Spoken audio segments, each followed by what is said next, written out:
देखिए, भारतीय जनता पार्टी प्रदेश कार्यालय पर मंत्रियों के द्वारा जनसुनवाई नियमित रूप से 3 दिन के लिए सोमवार, मंगलवार और बुधवार ये रखी गई है। आज मेरे द्वारा जनसुनवाई की गई।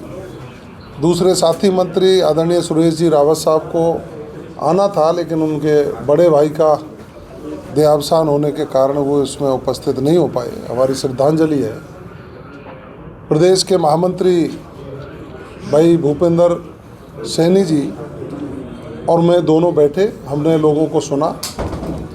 प्रदेश भर से लोग अपनी बात को कहने के लिए आत्मीयता से पार्टी कार्यालय पर जो भी पहुँचे, उनको सुनकर संबंधित अधिकारियों को निर्देश देकर समस्याओं के समाधान करवाने के निर्देश दिए गए हैं। और मैं समझ सकता हूं कि उनका ये विश्वास और माननीय भजनलाल शर्मा जी की जो शैली है कि हम हर व्यक्ति को सुने, हर व्यक्ति की सुनकर उनकी समस्या का समाधान करें, जनता के प्रति जवाबदेह होकर काम करना, यही हमारा संकल्प है और यही हमारा सिद्धांत है।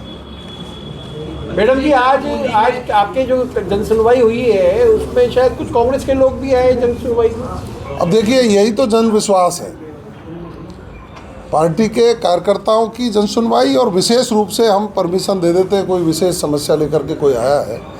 आज एक कांग्रेस के कार्यकर्ता आए। पिछली सरकार में मेरी सुनवाई किसी भी मंत्री ने नहीं की, किसी सरकार ने नहीं की। अपेक्षा है भजनलाल जी की सरकार से, हमने उनको सुना भी है। निश्चित रूप से उनकी समस्या के समाधान के निर्देश दिए गए। जनहित की समस्या है।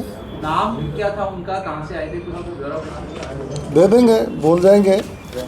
हमारे पास है, सारी चीज़ें हैं। लेकिन इसमें हमारा जो उद्देश्य है कि हम जनता के हित की बात करें। अब आप देखिए, कल एसओजी ने एक बहुत बड़ी कार्रवाई की और उस एसओजी की कार्रवाई के बाद जो इनकी कांग्रेस के लोगों की अनियमितता की जो परतें हैं वो खुलती नज़र आ रही हैं। कांग्रेस के राज में अधीनस्थ कर्मचारी चयन बोर्ड के कुछ जिम्मेदार अधिकारी और कर्मचारियों ने ओएमआर सीट में बदली करके बड़े स्तर पर धन इकट्ठा किया। जो लोग 0 नंबर ला रहे थे, जो वो लोग 35 नंबर ला रहे थे, जो 45 नंबर और 42 नंबर ला रहे थे, उनको 180, 190, 195 नंबर तक दिए। मैं तो बधाई देना चाहता हूं एसओजी को कि उन्होंने एक बड़ी कार्रवाई की है। और भी परतें खुलेंगी, जो लोग संलिप्त हैं उनको हम गिरफ्तार करेंगे। और प्रदेश के मुख्यमंत्री जी का दृढ़ संकल्प कि जो भी कोई गड़बड़ करेगा उसको सलाखों के पीछे पहुंचेंगे, उसकी ओर हम बढ़ रहे हैं। लेकिन एसओजी की रिपोर्ट लीक हो रही है, एसओजी को फटकार भी लगाई।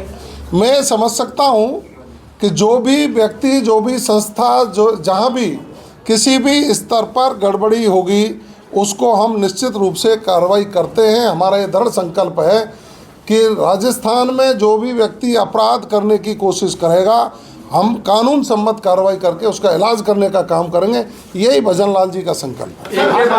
एक के बाद एक उनकी बेल भी होती जा रही है, जो पकड़ में आ रहे हैं। अब देखिए, वो कोर्ट का मामला है, कोर्ट क्या विचार करता है।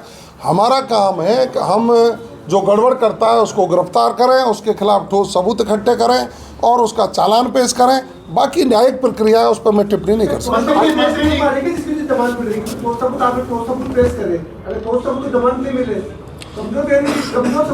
देखिए, जमानत कोर्ट के डिस्क्रिशन पर है, वो जमानत लेता है, सजा करता है। लेकिन हमारा हमेशा प्रयास रहता है कि हम अपनी दलील पेश करके उस व्यक्ति को कठोर से कठोर सजा दिलाने का काम करें। मंत्री जी, राजस्थान हाईकोर्ट ने नाता प्रथा को मंजूरी दे दी है, इस तरह से देखते हैं, क्या ये जरूरी था?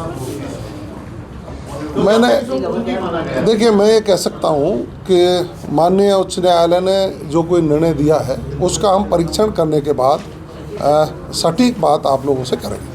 मंत्री जी, दिल्ली में परीक्षा के दौरान, कल परीक्षा से पहले स्टूडेंट की जांच के दौरान हिजाब हटाने के लिए कहा और ये उस लड़की ने विरोध किया। उसके बाद उसने परीक्षा भी नहीं दी कि बोले हिजाब हटाना कोई जरूरी नहीं है, इसमें लिखा ही नहीं है कहीं डायरेक्शन। देखिए, पारदर्शिता से परीक्षा हो, यह संकल्प सबका है। राजस्थान का युवा ये सपना देखता है कि राजस्थान की सरकार पारदर्शिता से परीक्षा आयोजित कराए। और प्रदेश के मुख्यमंत्री जी ने पदभार ग्रहण करने के तुरंत बाद यही कहा था कि हम पारदर्शी और स्वच्छ शासन देने का काम करेंगे। परीक्षा केंद्र का प्रभारी यदि कोई जांच करता है नियमानुसार तो उसको जांच करने देनी चाहिए। किसी भी धर्म में, किसी भी मजहब में यदि कोई चीज़ पहनने के योग्य है, लेकिन परीक्षा केंद्र पर आने के बाद परीक्षा केंद्र का प्रभारी यदि कोई संदेह होता है या कोई चेकिंग करता है तो इसमें सबको सहयोग करना चाहिए। संविदा पे लगे नर्सिंग कर्मियों के लिए क्या सोचा आपने? सरकार ने संविदा पे लगे नर्सिंग कर्मियों के लिए क्या सोचा सरकार?